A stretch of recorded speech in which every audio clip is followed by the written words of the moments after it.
I just had so much fun. If you guys haven't already, subscribe to our channel. Why do I have my arms crossed? All-in-one motorcycle channel. Subscribe today. Shout out to CycleCruza. That's his favorite YouTuber. Anyways, you guys should subscribe. My ride's here. Oh, thanks for picking me up. My husband just dropped me off. Oh, did he? Yeah.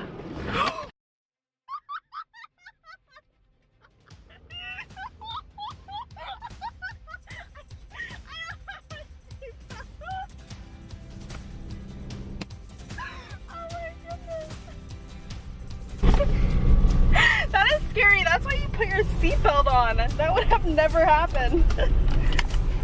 Okay, let's test out the seatbelt. Ready? See? Not on the side of the car. It was fun.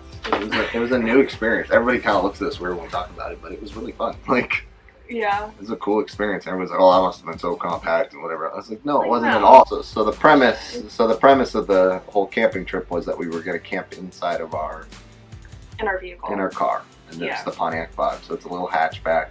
The idea behind it was that we were going to camp out of it, literally. We brought a tent just as a backup in case we couldn't get comfortable in the back of it, but the idea was that we'd set up a sleeping bag and pads, whatever we had, to make it work. So why did we do this trip? I think we did it because we needed to get out of town. We were kind of ready for a little mini vacation. We needed to head out of town and just get away from everything for a little while, take a breath. And this was a way we could do it, and efficiently, money-wise. Not spend a whole bunch of money, but kind of get outdoors and have some fun. It was also to get over to a new location we never camped at.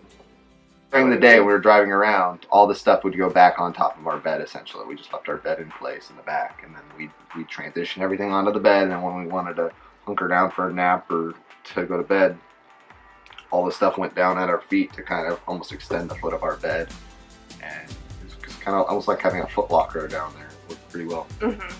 Well, a couple of the extra things that we brought, we were very minimalistic in what we brought, but I tried a new cooker called I can't remember it, but it was just a simple little fan blower that would blow into this little square area where you could put kindling and stuff in. So it's really just, you're supposed to fuel it with kindling and little branches and whatever else, and the blower makes it just really super hot when it starts cooking. So you build essentially a mini little campfire in it, and then this just makes it super hot. It works pretty well, actually. The idea behind it is all you need is I think it takes a AA or 2 AAAs or something. It's a very minimal need, and it doesn't use any fuel, so you don't have to haul fuel with you. But what we ended up going to was just Sportsman's Warehouse's baseline propane it's a little camp stove about yay big that hooks right up into a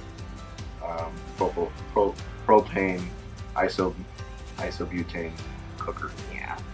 And that one worked fantastic. We use that at pretty much all of our That's a turn it on, light it gas stove that will boil water in like 2 minutes. I mean, it's just fantastic. There's no problems with it.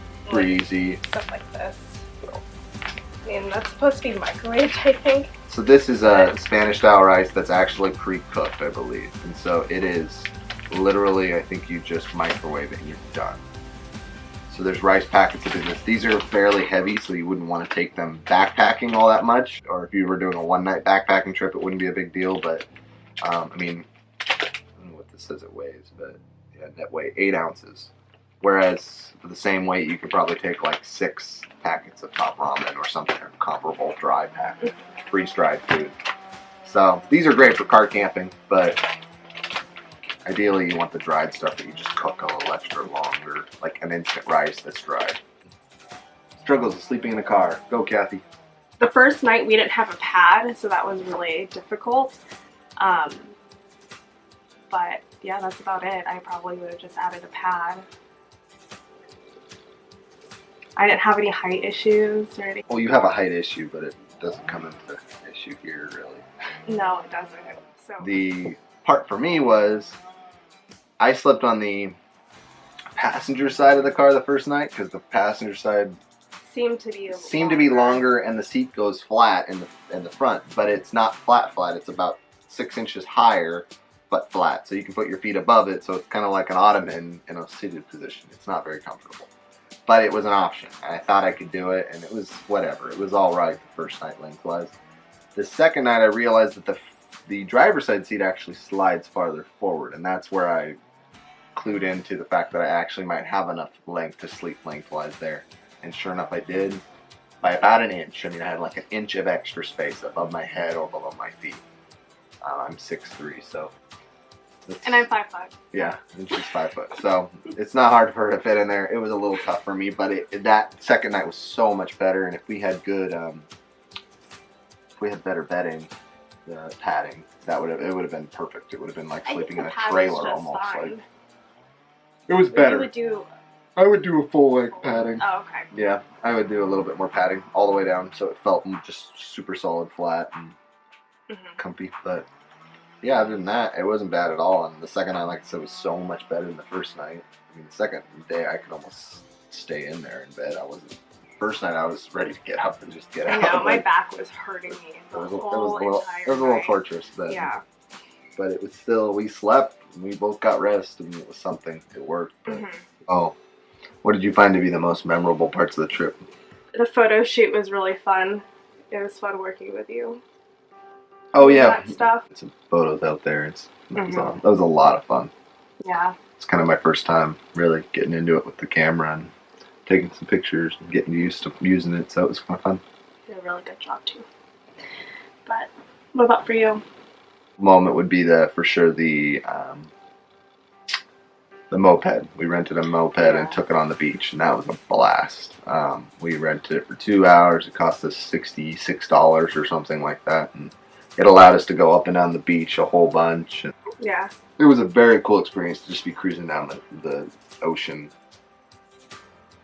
Did a lot of great things. We did go-kart racing. Oh, we did. Which we always have do to. that. We need to do go-karts. Yeah. It's our necessary tradition. We done? I think so. I think you can't ask any more of me, other than we probably should have you sit next to the light and you sit back there, because now I'm going to look super pasty and you're going to look all like golden brown. Alright, we got to redo the whole video. Bye-bye!